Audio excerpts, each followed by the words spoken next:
This experiment is the effect Canadian goose migration has on pond and stream water. The question is, how does the Canadian goose migration affect the pH, ammonia, nitrate, and phosphate levels of stream and pond water? It is hypothesized that if Canadian geese migrate to the area around the pond, the pH, ammonia, nitrate, and phosphate levels will increase in the pond, while the stream's levels are left unchanged. Ammonia is toxic waste excreted into ponds by animals such as birds and is a weak base. Nitrate is nitrified bacteria that was already ammonia, and phosphate enters ponds from decaying organic matter, say feces, for example. This information can be used to support what the hypothesis predicts.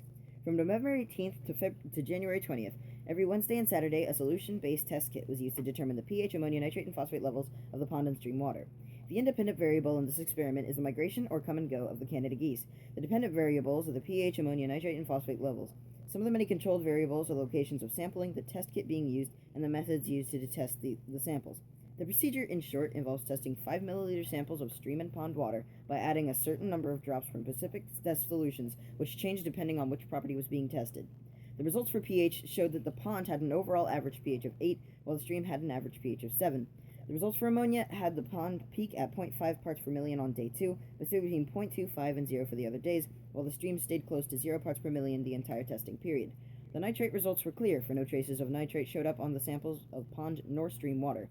As for phosphate, both the pond and stream samples jumped back and forth between 0.1 and 0 parts per million.